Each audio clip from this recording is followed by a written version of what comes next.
네, 공군 장교로서 기상학의 권위자인 반기성 대령이라고 하는 분이 계십니다.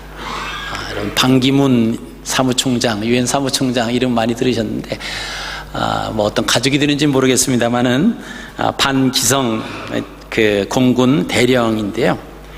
이분이 대학에서 천문 기상학을 전공으로 하고 이제 공군 이제 장교가 돼서 주로 이제 기상을 예보하는 일을 담당을 했습니다. 그래서 그가 주로 했던 것은 이제 비행기가 뜨고 그다음에 군사작전을 하고 태풍이나 어떤 호우로부터 병사들을 보호하는 그런 중요한 일을 했는데요. 그가 쓴 책이 있습니다. 태풍을 움직이는 하나님이라고 하는 책이 있는데 그 책의 내용을 보면 그 내용이 이런 내용이 있습니다. 자기와 함께 다른 장교들도 동일한 학교에서 공부를 했는데 이분이 그 다른 장교들보다 그 일기예보를 하면 이분하고 다른 같이 공부한 장교들하고 이제 다르다라고 하는 겁니다. 다른 사람들의 예보는 그래서 틀리고 이분의 그 일기예보는 그 맞는 거예요. 이제 반기성 이분이 하는 것은 이제 맞고, 자, 그런 일이 그의 생애에 수도 없이 일어났다고 합니다. 한 번은 어느 지역에 이제 집중호우가 내릴 것을 그가 이제 감지를 했습니다. 그리고 그가 가진 좋은 지식과 또 컴퓨터의 과학적인 검증을 통해서 확신을 갖게 됐습니다. 그렇게 하고는 또 그 반기성 대령이 하는 것이 있었습니다. 하나님 앞에 그것을 기도했습니다. 하나님이 확신을 주셨어요. 그래서 망설일 것 없이 부대 지휘관에게 얘기를 했더니 믿지를 않았다고 합니다. 다른 일반 방송의 예보는 집중호우가 없다고 하는데 왜 너만 있다고 하느냐? 근데 이 반기성 대령은 집중호우가 그 호우를 예방하지 않으면 엄청난 손해를 볼 수도 있습니다. 아주 그 주장을 굽히지 않았습니다. 결국 이제 반기성 그 대령의 말을 듣고 집중호우를 대비해서 미리 병사들을 피신시키고 항공기도 미리 대피시키는 그런 조치를 취하게 됩니다.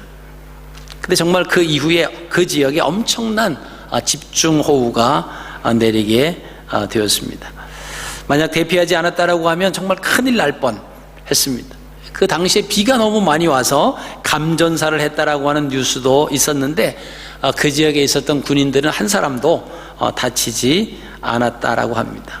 그래서 참모총장과 장관으로부터 큰 칭찬과 격려를 받기도 했다라고 하는 내용이 있습니다. 또 한 번은 국군의 날 행사를 하게 되는데 일반 방송에서는 다 그 국군의 날 10월 1일이죠. 비가 온다라고 하는 예보를 발표했습니다. 만약에 비가 온다라고 하면 우리가 아시는 것처럼 비행기가 하늘에 떠서 그 행사를 하는 그것도 할 수가 없고, 그리고 공수부대의 낙하산도 내릴 수 없는 그 여러 가지 행사 자체가 아주 취소되어야 하는 그런 상황이 벌어집니다. 그 사안은 정말 중요한 문제였는데 이 반기성 대령이 측정해 보니까 비가 안 온다라고 하는 결론을 얻게 되었다고 합니다. 그래서 그것을 가지고 또 하나님 앞에 기도했더니 하나님이 확신을 주셨어요. 그래서 참모총장에게 비가 오지 않을 것이다 라고 하는 보고를 합니다. 이 다른 사람들이 이제 반발하죠. 다른 사람들은 다 비가 온다고 하는데 어떻게 당신 얘기만 비가 오지 않는다고 하느냐. 그러나 그는 기도하고 확신하였기 때문에 굽히지 않았다고 합니다. 정말 10월 1일 국군의 날이 됐는데 정말 놀라운 일이 일어났다고 합니다. 지금까지 그렇게 화창하고 좋은 날씨가 없었을 정도로 아주 맑은 그 날을 보았고, 그로 인해서 또 그 많은 사람들로 인정함을 받는 시간이 됐다라고 하는 것입니다. 그래서 이 반기성 대령은 늘 기상 예보를 할 때마다 하나님을 의지했습니다. 그리고 하나님께서 그 마음에 늘 확신을 부어주셨습니다. 그런 문제가 있을 때마다 출석하는 교회에 나가서 중보기도를 부탁을 했습니다. 또한 대전 성혜원에 모여 사시던 할머니들께 또 가서 자기를 위해서 기도해달라고 하면 이 할머니들이 너무나 기뻐하시면서 열심히 기도해 주시는 그 기도의 동력자들도 얻었다라고 하는 것입니다.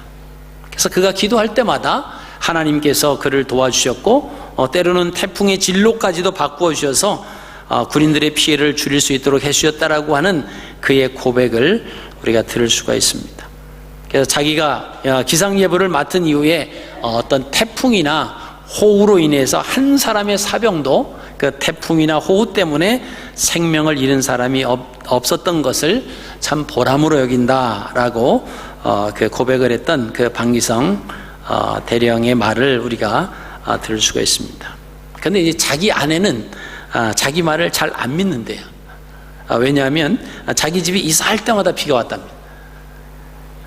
그래서 그는 사사로운 일은 기도하지 않았대요. 그래서 이사 가는데 비가 오는지 이거 기도 안 했는데, 그러나 생명이 달린 일은 아주 집중적으로 기도했고, 그때마다 하나님께서 확신을 주셨다라고 하는 것입니다. 자, 그가 대전에 있는 군 합동 교회가 있는데, 그는 거기에 새벽마다 나가서 열심히 기도했다라고 합니다. 얼마나 부르짖어 기도했는지 하나님과 동행하면서 하나님 주신 지혜를 가지고 가장 정확한 그런 예보를 만들어냈던 그의 기간이었다라고 고백을 합니다. 때로는 미국이나 일본의 수많은 박사들이 예측한 것도 다 틀렸지만은 이 방기성 대령의 예보는 정확히 맞아서 군 작전에 아주 효율적으로 활용을 했다라고 하는 그런 고백이 그의 책 속에 기록이 되어 있습니다. 정말 그는 하나님의 사람이었고, 태풍도 움직이는 하나님께서 저 여러분들의 인생의 문제를 해결하실 것을 여러분 믿으시기를 바랍니다. 자, 오늘은 느헤미야의 기도를 중심으로 하나님의 은혜를 나누기를 원합니다. 영적 지도자는 무엇보다도 기도하는 사람이어야 합니다. 자, 기도해야 하나님의 뜻을 잘 이해하고 하나님의 마음을 헤아릴 수 있고 하나님의 뜻을 받아들일 수 있기 때문입니다. 자, 그렇지 못하면 자기 주장이 나가요. 자기 생각이 나갑니다. 그래서 기도하는 사람은 지금 당장 어떠한 상황에 놓여져 있든지 간에 결과는 뻔해요. 기도하고 하나님의 말씀 속에서 하나님의 뜻을 헤아리려고 무릎을 꿇고 있는 사람은 결국 하나님께서 그를 하나님의 뜻대로 하나님의 선하게 분명히 인도해 주실 것이라고 하는 것입니다. 저 여러분도 이 느헤미야처럼 그저 하나님의 약속의 말씀을 붙잡고 간절하게 기도해서 하나님의 인도를 받는 그런 삶이 되시기를 바랍니다. 이제 느헤미야를 통해서 이 느헤미야를 만나보셨으면 좋겠어요. 이 느헤미야라고 하는 사람은 어떤 사람이었는가? 이 느헤미야가 어떤 사람이었고, 또 느헤미야가 하나님 앞에 어떻게 기도했고, 또 하나님께서 이 느헤미야를 어떻게 만나 주셨을까라고 하는 것을 우리가 좀 만나셨으면 좋을 것 같습니다. 먼저 느헤미야가 활동한 그 시대적 배경을 좀 보시면, 이스라엘 백성이 이제 멸망을 당하죠. 북이스라엘이 아수르에 의해서 BC 721년에 멸망을 당합니다. 그리고 바벨론에 의해서 남유다가 BC 586년에 멸망을 당합니다. 그 멸망을 당한 것은 그냥 어느 날 갑자기 바벨론이 쳐들어왔고 아수르가 쳐들어와서 된 것은 아닙니다. 하나님께서 이스라엘 백성들을 가나안 땅에 들어가기 전부터 그들에게 말씀해 주셨어요. 너희가 나의 말과 나의 율례와 법도와 규례를 잘 지켜 행하면 그 땅에서 너희 자손이 영원토록 하나님의 백성으로 거할 것이지만, 만일 너희가 나를 버리고 다른 우상을 섬기며 나의 뜻과 말씀과 율례와 법도를 지켜 행하지 아니하면 너희는 이방인의 객이 될 것이다. 정말 이스라엘 백성들이 가나안 땅에 들어와서 살면서 그들이 아수르에 의해서 점령을 당하고 바벨론에 의해서 점령을 당했을 때 그때의 상황을 보면 정말 하나님 말씀을 떠나 있었던, 하나님이 말씀하셔서 그 모든 것을 버리고 우상을 섬기고 함께 살았던 그들의 모습이었습니다. 그래서 이미 바벨론 포로로 붙잡혀 가서 살고 있는, 그리고 70년이 지나고 바벨론 1차 포로 귀환이 있고 2차 포로 귀환이 있고, 그래서 바벨론에서 이스라엘이 멸망을 당한 지 벌써 한 140년이라고 하는 그런 시간이 흐른 뒤에 일어났던 사건입니다. 자, 느헤미야는요 아닥사스다 왕 제20년에 왕의 술 맡은 관원이었다라고 기록하고 있습니다. 이 아닥사스다 왕은요 페르시아 제국 그 아케메네스 왕조의 5번째 왕입니다. 그 어떻게 보면 이제 아케메네스의 왕조의 마지막 왕조, 그 마지막 왕이다라고 하는 것을 우리가 보실 수 있는데요. 캄비세스 1세의 아들이 BC 539년에 바벨론, 남유다를 점령했던 바벨론을 정복합니다. 그리고 새로운 나라를 세워요. 바사, 페르시아라고 하는 그런 나라를 세웠는데, 이 사람이 우리가 잘 아는 성경에 나오는 고레스 왕이 됩니다. 우리가 역대하 36장이나 에스라 1장에 보면 거기 고레스라고 하는 사람이 바벨론을 정복하고, 그리고 이제 바벨론에 그동안 포로로 잡혀왔던 그런 유대인들에게 예루살렘으로 돌아가서 너희의 성전을 재건하고 너희가 신앙생활해라. 그게 이제 그 고레스가 등극하자마자 고레스 원년에 내린 칙령입니다. 이제 고레스에 의해서 이제 바벨론이 멸망을 당한 거예요. 그리고 이제 새로운 나라 바사 제국 페르시아가 건설이 된 것입니다. 그래서 이제 페르시아 제국의 이제 왕조사에서 이제 고레스 2세가 즉위를 합니다. 그때부터 이제 그 아카메네스라고 하는 왕조가 시작이 됩니다.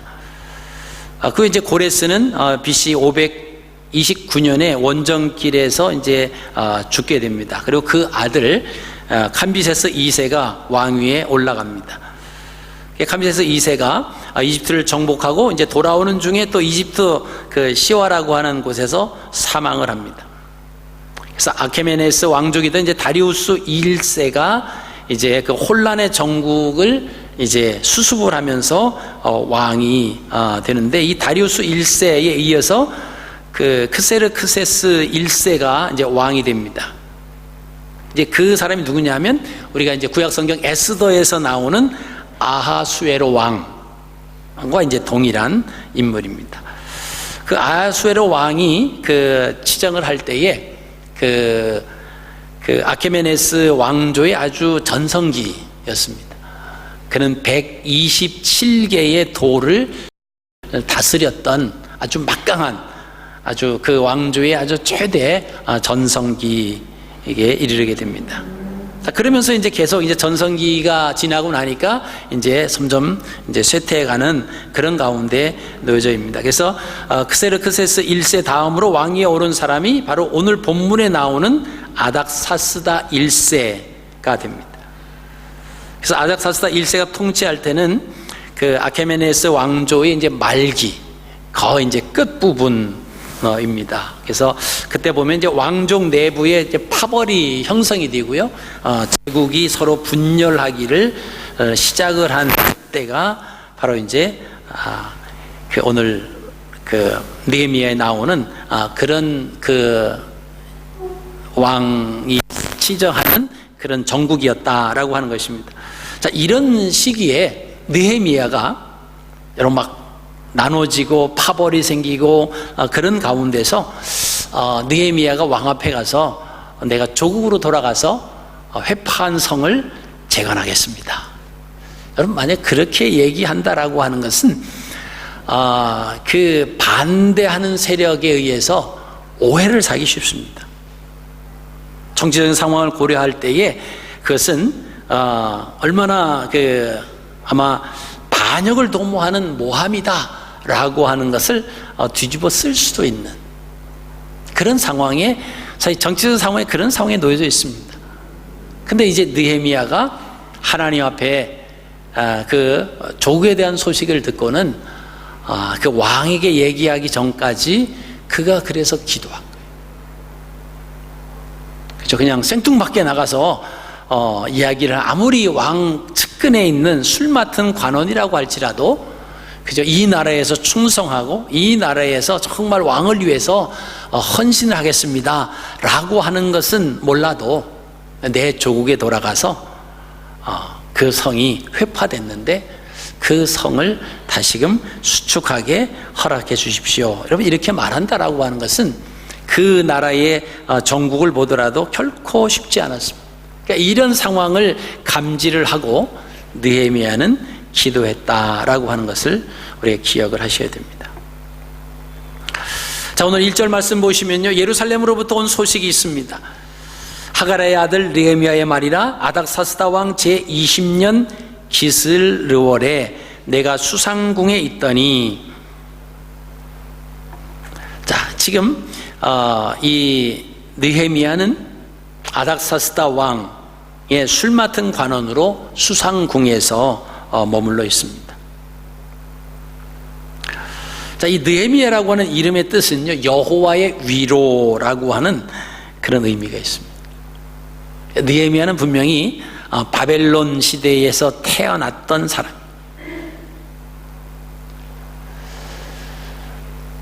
그런데 그 부모님들이 그 아들을 느헤미야라고 이렇게 이름을 지어줬다라고 하는 것은 그 의미가 여호와의 위로다. 그래서 이방 나라에서 정말 이제 성공해서 잘 살고 출세를 하라라고 하는 그런 의미보다는 이 느헤미야 부모님들은 신앙의 부모였다라고 하는 것을 보게 됩니다. 주변에 자녀가 나면 이제 부모님들이 그 아들, 딸들의 이름을 지어주는데 그냥 막 지어주지 않잖아요. 정말 간절히 바라는 부모의 바람을 그 자녀의 이름을 통해서 표현하게 되는데, 그 아들의 이름을 느헤미야, 여호와의 위로라고 하는 뜻을 가진 그런 이름을 지어줬다라고 하는 것을 볼 때, 이 느헤미야의 부모님들은 하나님을 사랑하고 하나님을 섬기는 자였다라고 하는 것을 우리가 보시게 됩니다. 그는 제사장 가문도 아니었고 왕족 가문도 아니었습니다. 그런데 지금 유력한 그 나라의 인물이 됐습니다.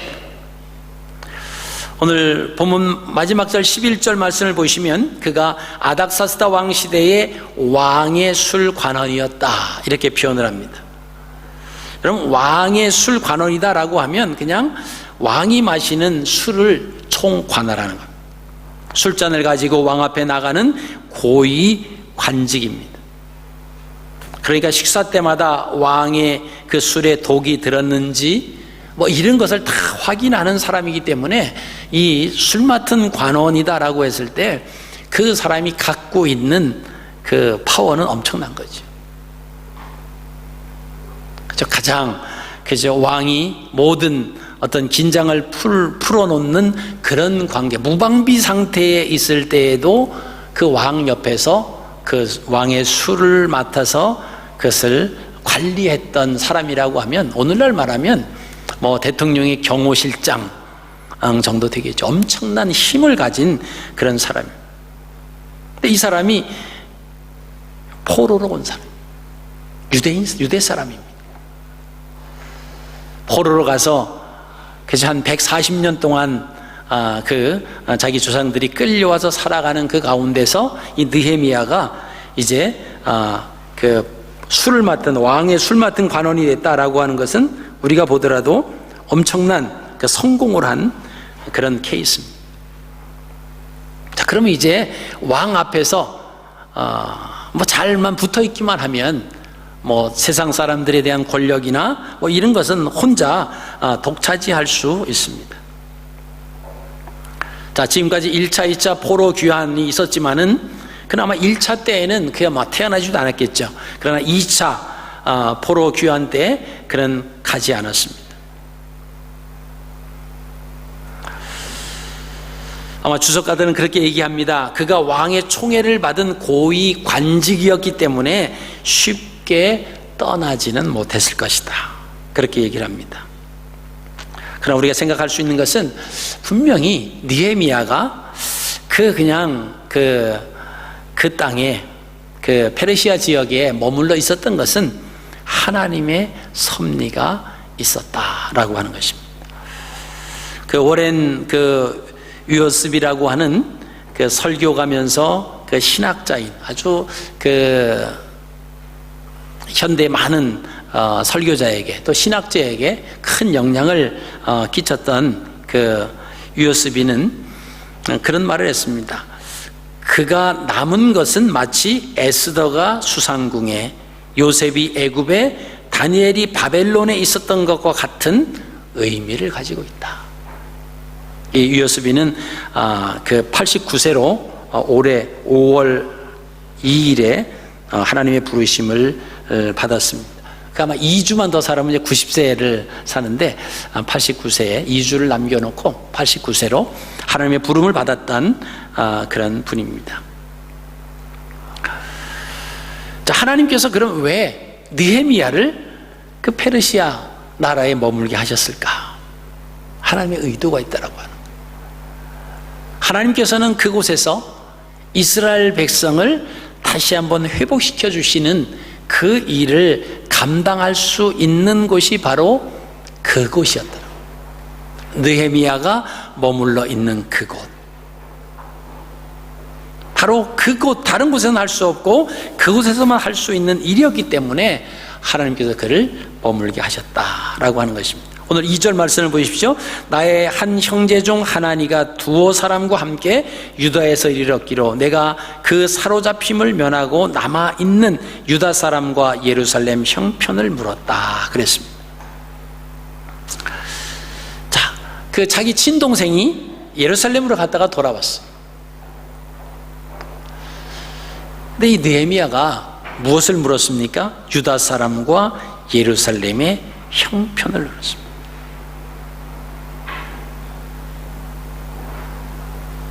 진정한 하나님의 그 백성은 하나님 나라에 대한 관심이 있게 됩니다. 단순한 호기심 정도가 아니라 우리의 기쁨과 간절한 기대와 소망이 어디에 있는가를 보여줍니다. 여러분, 그가 신임할 수 있었던 그 동생 하난이라고 그랬습니다. 이 하난이라고 하는 이름의 뜻은요, 하나님은 은혜로우시다 라고 하는 이름의 뜻이에요.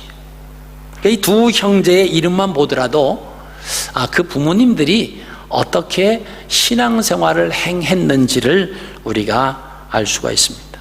아마 이 하나님은 2차 포로 귀환 때에 아마 예루살렘을 갔다가 이제 다시 돌아왔습니다.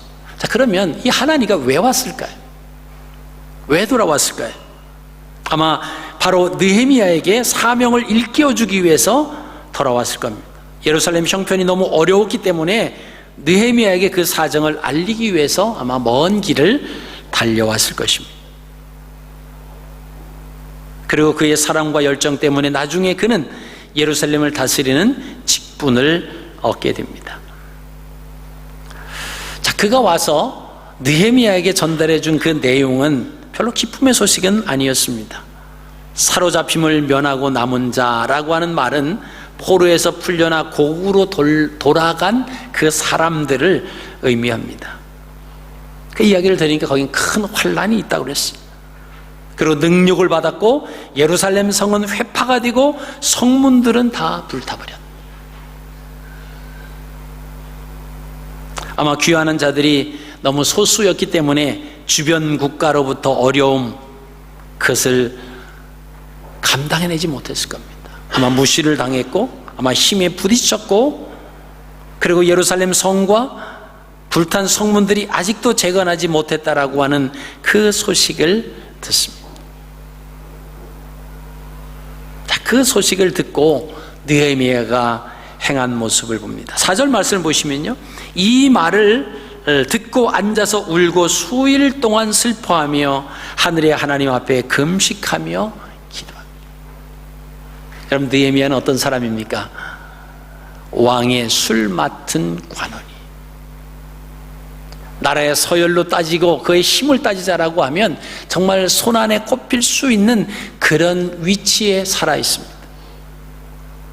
또 자기가 태어나고 자기가 자란 곳이 바로 그 이방 나라 땅입니다. 정말 거기에서 오르기 힘들고 어려운 그 자리까지 올라왔습니다.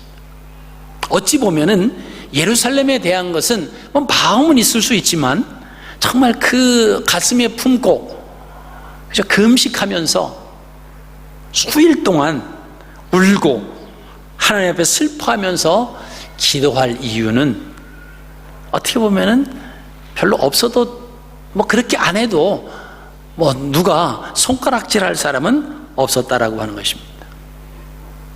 그런데 그는 그러지 않았습니다. 그 말을 듣고 앉아서 울고 수일 동안 슬퍼하고 하늘의 하나님 앞에 금식하며 기도했다라고 합니다. 여러분, 우리에게 슬픈 일이 들려올 수도 있습니다. 그럼 우리가 슬퍼할 수 있어요. 그러나 낙심하지는 않습니다. 좌절할 필요는 없습니다. 왜냐하면 그리스도인은 그때 금식하며 기도할 수 있기 때문입니다. 여러분, 우리가 무엇 때문에 울고 무엇 때문에 웃느냐에 따라서 그 사람의 인격과 신앙을 알 수가 있습니다.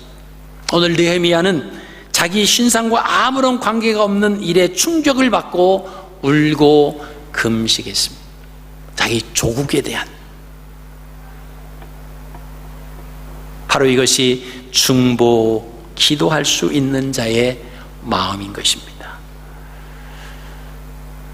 우리가 자기의 억울함에는 민감하게 반응하여도 형제자매의 슬픔에는 예민하게 반응하지 못하는 오늘날의 우리들의 신앙에 부끄러운 모습이 있습니다.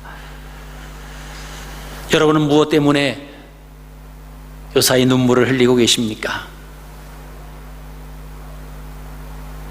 하나님의 눈물을 대신 흘릴 수 있는 저와 여러분들이 되시기를 바랍니다. 그때 십자가를 지고 주님을 따를 수 있는 힘이 생깁니다. 영혼을 바라보고 섬길 수 있는 힘이. 그가 이렇게 고백합니다. 5절에 가로되 하늘의 하나님 여호와 크고 두려우신 하나님이여 주를 사랑하고 주의 계명을 지키는 자에게 언약을 지키시며 긍휼을 베푸시는 주여 간구하나이다. 여러분, 이 느헤미야는요, 비록 그죠? 포로로 잡혀간 이방 나라에서 출생을 했지만 그의 몸에는 유대인의 피가 흐르고 있었습니다. 우리가 외국에 살면 애국자가 된다라고 하는 말을 합니다. 호주에서 아무리 한국을 잊어버리고 또는 중국을 잊어버리고 우리가 살아가고 이제 호주인이다 아무리 그래도 우리에게 따라다닌 게 있어요. 한국계 호주인, 중국계 호주인이 따라붙는 거예요.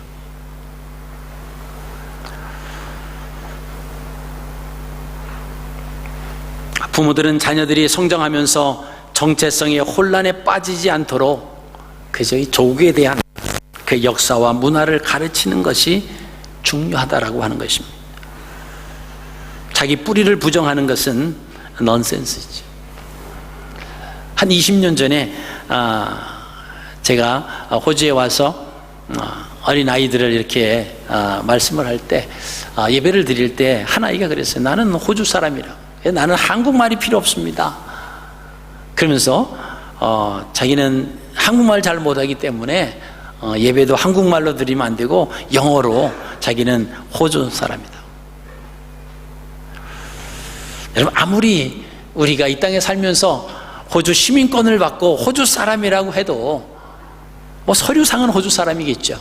호주 시티즌십을 가지고 있기 때문에. 그러나 어느 누구도 우리를 오지라고 그러지 않아요. 한국계 호주인이라고, 중국계 호주인이라고 그러죠. 우리를 그 나라에 태어나게 하신 것이 우연의 일치가 아닙니다. 하나님의 섭리가 분명히 계시다라고 하는 것입니다. 오늘 느헤미야는 5절에 뭐라고 말합니까? 크고 두려우신 하나님, 언약을 지키시는 하나님, 이렇게 고백하고 있습니다. 여러분, 느헤미야가 하나님을 어떻게 알고 있었느냐라고 하는 것을 그가 고백하는 것을 봐서 알고 있습니다. 그 하나님은 크고 두려우신 하나님이에요. 그 하나님은 어떤 하나님이십니까? 언약을 지키시는 하나님.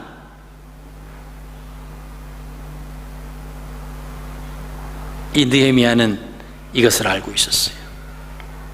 하나님은 크고 두려우신 하나님.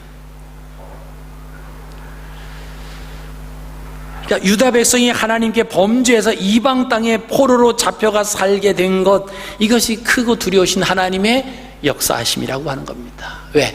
하나님 말씀대로 순종하며 살아가지 못했기 때문에 하나님께서 이방 땅에 유대 사람들을 가서 포로로 살게 하신 그 크고 두려우신 하나님.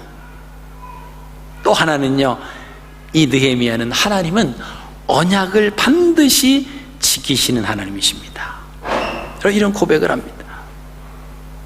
그러면서 그가 8절 9절 말씀 보면 뭐라고 고백합니까? 옛적에 주의 종 모세에게 말씀하신 것을 기억해 주십시오, 이렇게 고백을 해요. 이 느헤미야가 기도하는 것을 보면요, 하나님께서 전에 그 조상들에게 말씀해 주셨던 그 말씀을 부여잡고 기도했다라고 하는 것을 우리가 보시게 됩니다. 주를 사랑하고 주의 계명을 지키는 자에게 언약을 지키시고 긍휼을 베푸시는 하나님. 여러분, 이 느헤미야가 하나님 앞에 기도하는 기도의 모습을 우리가 잘 볼 필요가 있습니다. 그리고 그는 하나님 앞에 회개했어요. 지금 유다 백성들이, 이스라엘 백성들이 하나님 앞에 죄를 짓고 그래서 저들은 벌을 받아도 마땅합니다. 그러나 하나님이 약속하신 그 약속을 기억해 주십시오, 그렇게 하지 않았어요. 조상들이 지은 죄지만 마치 자기가 지은 죄처럼 하나님 앞에 울면서 금식하면서 기도했다라고 하는 겁니다. 우린 그죠, 뭔가 좀 잘 되면 내가 했다라고 하고 내 이름이 나기를 바라고, 좀 뭔가 안 되고 그러면 손가락질을 해요. 저 사람이 그랬다고, 저 사람이 저런 일을 했다고. 그러나 느헤미야는 철저하게 자기 자신의 회개하는 모습을 우리가 보게 됩니다. 나와 나의 아비집이 범죄했습니다. 남의 탓으로 돌리지 않았어요. 여러분, 하나님께서는요, 난 잘못이 없어요, 하나님, 그러나 난 저 사람들을 위해서 기도합니다, 그렇게 다른 사람에게 죄를 전가시키는 그런 것보다는 하나님 앞에, 하나님, 제가 잘못했습니다. 우리 사람들의 그 문화는요, 어떤 사람이 잘못을, 그 공동체에 있는 한 사람이 잘못을 하면 그 사람만의 죄가 아니라 공동체 전체의 잘못이라고 그렇게 인식을 합니다. 그러니까 우리 공동체 중에 누가 하나 잘못했으면 저 사람 왜 그렇게 잘못했냐고 손가락질하고 막 이렇게 비난하는 것이 아니라 하나님 옆에, 하나님, 제가 잘못했습니다, 우리 공동체가 잘못했습니다, 그런 마음이 있었습니다. 여러분, 우리도 이 땅에 살면서, 우리가 신앙생활하면서 다른 사람의 잘못이 내 잘못으로 우리가 여기며 하나님 앞에 그렇게 중보하는 저 여러분들이 되시기를 주님의 이름으로 부탁을 드립니다. 오늘 8절 9절 말씀을 보십시오. 하나님 말씀의 언약을 호소하는 것을 보게 돼요. 만일 주께서 주의 종 모세에게 명하여 가라사대 만일 너희가 범죄하면 내가 너희를 열국 중에 흩을 것이요.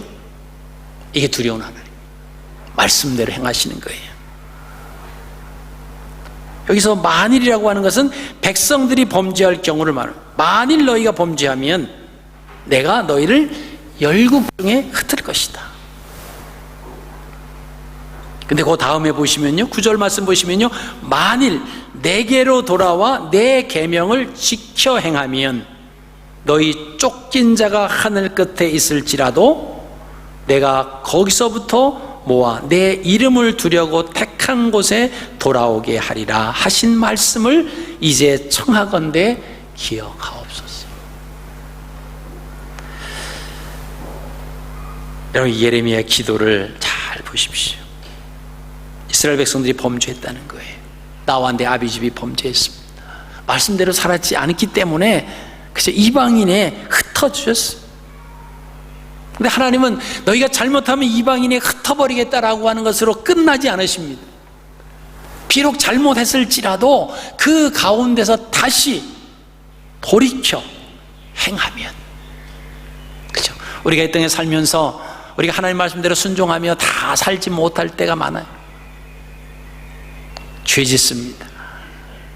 그럼 하나님께서 우리에게 그 죄 지은 것을 그냥 그래 없다고 하시는 게 아니에요. 우리가 돌이킬 때 하나님은 그것을 다시 해보라고 다시 우리에게 기회를 주시는 겁니다. 아까 어느 분이 우리 윤시중 간사님 아시는 분이 난 가서 회개하면 된다라고, 난 교회 가서 회개하면 된다. 여러분, 교회 가서 회개하면 모든 것이 다 끝나는 게 아니에요. 하나님과 영적 관계, 구원의 관계의 줄은 회개했을 때 그냥 계속 유지가 된다는 거지, 그 잘못한 것에 대한 책임은 본인에게 있더라고 하는 거예요. 우리가 하나님 앞에 나와서 회개만 하면 된다, 잘못하고 나가서 회개만 하면 모든 것을 사해 주신다, 모든 것이라고 하는 것이 의미하는 것이 무언가를 분명히 아셔야 돼요. 만약에 그렇다라고 하면 우리가 일주일 내내 가서 세상에 가서 그저 교회 오기 전까지 무슨 일을 하고 막 악한 일을 하고 내 마음대로 살고 그런 상관없는 거예요. 교회 와서 회개하면. 여러분, 그러지 않습니다. 우리가 성경을 알아도 좀 한쪽 면만, 한 면만 바라보고 그렇게 생각해서 성경을 하나님의 뜻을 잘못 이해할 때가 참 많습니다. 하나님의 백성은 하나님의 말씀대로 살아가려고 그죠? 몸부림을 치는 거예요. 그렇다고 100% 살지 못해요. 그럼 넘어집니다. 그러면서 다시 일어나서 또 말씀대로 살아가려고 하는 그 모습이 있어야지, 그냥 나는 연약하니까 하나님 다 알아서 해주실 거다, 만약에 그런다라고 하면 그거는 맞지 않다라고 하는 것입니다. 오늘 느헤미야가 기도하는 걸 보세요. 하나님의 크고 두려우신 분, 그것은 지금 그렇게 이어졌어요. 그리고 또 하나, 그것은 하나님께서 돌이키고 다시 회개하고 돌아오면 하나님 뭐라고 말씀하셨습니까? 내 이름을 두려고 택한 곳, 거기가 어디입니까? 예루살렘이에요. 거기 이스라엘입니다. 그곳에 돌아오게 하시라고 하셨던 그 말씀을 이제 청하건대 기억해 주십시오. 말씀을 붙잡고 기도하는 겁니다. 여러분, 하나님의 약속은 분명합니다. 그래서 참된 회개와 열매를 맺는 신실한 백성에게는 어디에서 무엇을 하고 있든지 회복시킨다라고 하는 말씀입니다. 아무리 무너져 내리고 아무 가능성이 없는 곳에 있다라고 할지라도 그곳에서 돌아오게 하신다라고 하는 겁니다. 어떻게 하면요? 돌이키고, 그죠? 하나님 말씀을 행하려고 하는, 그런 하나님 앞에 돌아오려고 하는 그런 회개와 하나님 말씀을 살려고 하는 그런 마음만 있으면 회복시켜 주겠다. 이것이 모세를 통해서 하나님이 약속하셨던 그 약속. 느헤미야는 이 말씀을 부여잡고 하나님 앞에 기도합니다. 그러면 10절 말씀을 보십시오. 이들은 주께서 일찍 큰 권능과 강한 손으로 구속하신 주의 종이요 주의 백성입니다. 하나님께서 애굽에서부터 이끌어내셨던 그 하나님의 백성이라고 하는 거예요.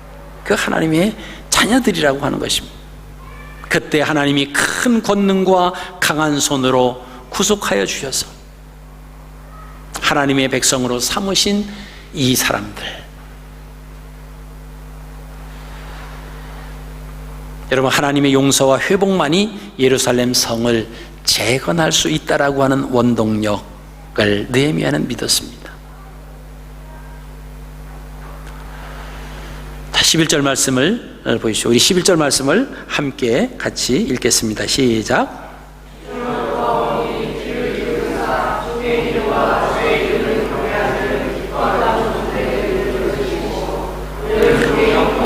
이 사람 앞에서 은혜를 입게 하옵소서 하였나니 그때 내가 왕의 술관원이 되었었느니라. 자, 여기 말씀을 보십시오. 이 종의 기도와 주의 이름을 경외하는 하기를 기뻐하는 종들의 기도를 들으시고, 자, 이 말씀을 보면 느헤미야 혼자 기도하지 않았다라고 하는 것을 알 수 있어요. 기도의 동력자가 있었다라고 하는 것을 볼 수가 있습니다. 오늘날 종으로 형통하여 이 사람 앞에서 은혜를 입게 하옵소서. 여기 나온 이 사람은 누굽니까? 아닥사스다 왕이. 아직 아닥사스다 왕에게 말하기 전에 이미 기도로 하나님 앞에 금식하며 준비했다라고 하는 것입니다. 그때 자기가 뭐라고 말하죠? 그때 내가 왕의 술 맡은 관원이 되었었느니라. 자, 이 말은 뭐죠? 마치 에스더가 왕후가 된 것은 민족의 구원을 위함이었던 것처럼 지금 예레미야의 마음은 새로운 비전이 있는 거예요. 이 왕의 마음을 움직이는 일, 그로 말미암아서 예루살렘 성이, 회파된 성이, 문들이 다 불타버린 그것이 회복될 때 하나님께서 나를 들어 쓰시려고 나를 아하수에로 왕의 술 맡은 관원으로 써주셨다라고 하는 거예요. 여러분, 우리 이 땅에 와서 우리가 생활합니다. 우리의 자녀들이, 그죠? 이제 호주 사회에서 점점 들어가서 아마 생활을 할 겁니다. 뭐 어떤 사람은 정치적으로 깊게 나갈 사람도 있고요, 또 의학계로, 또 종교계로, 아니면 어떤 뭐 사회계로, 경제계로 나가서 활동할 우리들의 자녀들이 있습니다. 여러분, 그럴 때 느헤미야와 같은 그런 우리의 자녀들이 돼요. 정말 하나님의 영광을 위해서, 하나님의 약속을 부여잡고 그것을 위해서 기도할 수 있는, 자녀들이 공부를 잘하고 자녀들이 좋은 대학 가고 좋게 취직하고 돈 잘 벌고 결혼 잘하는 것이, 그것이 목적이 아니라, 물론 그것도 필요하지만 필요 없다라고 하는 것은 아닙니다. 그러나 그런 가운데서 하나님의 사람으로 서 있어야 된다라고 하는 거예요. 그렇죠? 금요일 날 우리 청년 이목장이 금요 기도회를 했는데, 그때 우리 필립 통이 간증을 했어요. 사람들이 선생님 왜 의사가 됐냐고 질문을 이제 환자 부모가 와서 했다는 거예요. 그래서 뭐 돈 잘 벌기 위해서, 출세하기 위해서, 여러 가지 이유가 있지만 자기는 젊은이들을 만날 수 있고 젊은이들에게 믿음의 얘기를 해줄 수 있는 그 목적이 있었다라고 하는 그런 고백을 하는 것을 들었습니다. 그렇죠? 이제 뭐 스페셜리스트가 됐고 이제 돈만 잘 벌으면 되고, 돈 많이 벌어서 뭐 여러 가지 그런 이유도 있지만 그런 이유가 아니라는 거예요. 우리가 이 땅에 머물러 있는 것이 하찮은 것이 아니다라고 하는 것입니다. 하나님께서는 예루살렘 성벽을 다시 일코 세우시는데 느헤미야를 쓰시는 거예요. 그래서 느헤미야를 지금 준비하고 계셨다라고 하는 거예요. 오늘 그 사실을 느헤미야가 고백하고 있는 것입니다. 내가 그때의 술 맡은 관원이 되었다. 그래서 하나님, 오늘날 종으로 형통하여 이 사람 앞에서, 아닥사스다 왕 앞에서 은혜를 입게 하옵소서. 말씀을 맺습니다. 느헤미야 1장은 하나님께서 예루살렘 성벽을 재건하시기 위해서 사람을 세우시는 장면입니다. 마치 출애굽을 위해서 모세를 미디안 광야에서 부르셨던 것처럼 오늘 하나님께서 느헤미야의 마음을 감동해 주셨습니다. 하나님은 그에게 눈물을 주셨고 기도할 마음을 주셨습니다. 기도하는 느헤미야에게 하나님의 계획과 비전을 그는 발견하게 됩니다. 그리고 이 하나님의 계획에 헌신할 마음을 주십니다. 여러분, 누가 그 자리를 버리고 자기 고국으로 지금 성도 제대로 서 있지 않은 그 가운데 가서 그 일을 하려고 들겠어요? 때로는 내가 높은 자리에 있으니까 사람을 보내서 이렇게 하겠다, 그렇게 할 수도 있잖아요. 그런데 그 자리 내려놓고 고국으로 가겠다고 그래요. 그래서 이스라엘의 총독으로 11년 동안 와서 있다가 잠깐 또 들어갔다가 온 그 사이에 또 문제가 생깁니다. 다시 예루살렘으로 오는 그런 모습을 봅니다. 여러분, 우리의 성공이 이 세상에 나만 잘 먹고 잘 살고 잘 나가는 것으로 생각한다라고 하면 우리는 잘못 생각하는 것입니다. 여러분, 우리의 역사가 어디로 흘러갑니까? 우리의 눈물의 기도가 흘러가는 곳으로 역사가 흘러간다라고 하는 사실을 여러분 기억하십시오. 우리의 가정의 미래가 어디로 흘러갑니까? 우리의 눈물의 기도가 흘러가는 곳으로 우리 가정의 미래도 흘러갑니다. 우리의 자녀들의 미래가 어디로 흘러가겠습니까? 자녀를 위해서 정말 눈물로 기도하는 그 부모의 그 기도가 흘러가는 곳으로 흘러가지 않겠습니까? 교회도 마찬가지입니다. 교회를 끌어안고 기도하는 주의 백성들의 눈물의 기도가 흘러가는 곳으로 교회의 역사도 흘러갑니다. 여러분, 나라의 역사도 마찬가지입니다. 그 나라를 가슴에 끌어안고 눈물로 기도할 때 그 나라가 하나님의 나라로 세워져 가는 거예요. 우리는 기도하지 아니하고 막 말할 수는 있습니다. 걱정하고 염려하고 근심할 수는 있어요. 그러나 걱정하고 염려하고 근심한다고 하나님의 마음을 움직일 수 있는 것은 아닙니다. 오늘 느헤미야의 기도는 하나님의 마음을 움직이게 하는 기도였습니다. 그것은 눈물의 기도였고 금식의 기도였고 부르짖음의 기도였다라고 하는 것입니다. 여러분에게 지금 무언가가 이루어져야 되고 해결되어져야 될 것이 무엇이 있는지 한번 기억해 보십시오.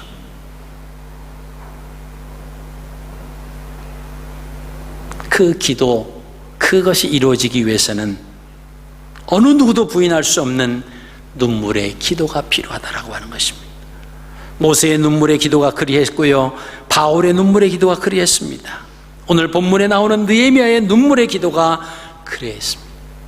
우리 신앙의 역사를 봐도요, 루터와 칼빈과 미국을 건국했던 청교도 그 선조들의 눈물의 기도가 그리했습니다. 우리나라의 주기철 목사님의 눈물의 기도, 손양원 목사님의 눈물의 기도가 그리했습니다. 여러분, 오늘날 저와 여러분들의 눈물의 기도가 우리의 가정을 일으키고 우리의 자녀를 일으킬 수 있고요, 우리의 교회를, 또 우리의 나라와 온 세상을 일으킬 수 있습니다. 막연하게 되어질 거라고 하는 생각하는 것이 아니라 내가 무릎을 꿇고 하나님 앞에 눈물을 흘리며 금식하며 기도할 때 하나님은 저와 여러분들에게 또 새로운 하나님의 꿈과 비전을 주실 줄로 믿습니다. 이번 한 주간 기도하는 저와 여러분들이 되셔서 하나님의 역사하심을 바라보고 감격하는 복된 한 주간의 삶이 되시기를 주님의 이름으로 축복합니다.